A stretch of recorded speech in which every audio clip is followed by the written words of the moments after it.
Oh yeah, it's time.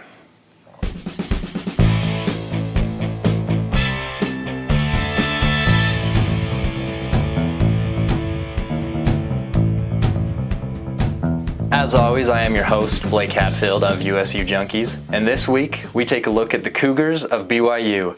It's a dirty job, but I am willing to do it for you guys. Hope you guys all had a great week. I had an awesome week. I actually got to take this week off because the opponent is BYU and those jokes write themselves.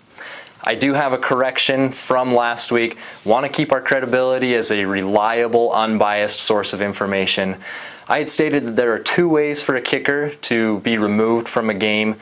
One way was to get ejected, one way was to stroll down the field like you're pushing a shopping cart, and the other way is to be a young high school Taysom Hill and make such an impression on your opposing team that someone decides to do this to you.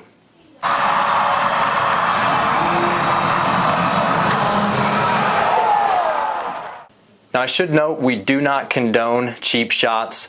They're unsportsmanlike, they're ugly, they have no place on the field. Anyone doing such a thing should be nothing but absolutely ashamed of themselves. This is a big game, has no bearing on the conference outlook, but it is BYU, and it's extremely fun to beat BYU.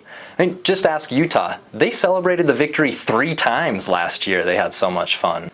Now BYU is a really tough team to prepare for. You never fully know what they're going to bring to the field from a personnel standpoint because you never know what picture is going to surface and who will not be out on the field due to suspension.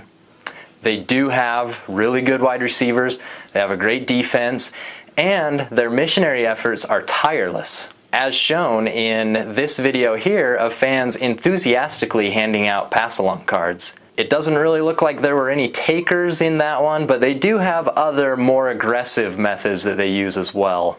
One thing I will say about the BYU football players, they are fiercely loyal to BYU. It's been a dream of theirs to play for this institution, as evidenced by the fact that they are willing to sign up to play for this man. So by now, this point in the video, you can be certain that the regulators of class have chimed in the comments. The over-under for comments relating to class or lack thereof has been set at 50. I myself am taking the over. If you want to do squares or bingo or something like that as well, some words to be on the lookout for are we're not really rivals, amateur, dairy utes, couldn't get into BYU, little dog syndrome, little brother, Lavelle Edwards. And then if you're going the bingo route, the free space is just any demonstration of that famous BYU logic. The NCAA 14 simulation on this one, Utah State led the whole way, dominated this one 38-16. Offensive player of the game in this one was Chucky Keaton, 349 yards and 3 touchdowns. Defensive player of the game, Zach Vigil, 5 tackles, tackle for a loss, a sack, 2 interceptions. One of them returned 34 yards for a touchdown. Dude, this is crazy. This part that I'm going to say about BYU's offensive player of the game is an absolutely true story, and I took a picture of the screen to prove it. It was awesome. The kicker. 3 for 3 field goals, long of a whopping 24, 1 for 1 extra points. Those are his stats. Good enough for offensive player of the game for them. How that performance surpassed Taysom Hill's 44% completion percentage with 3 interceptions, I will never understand, but they gave it to the kicker.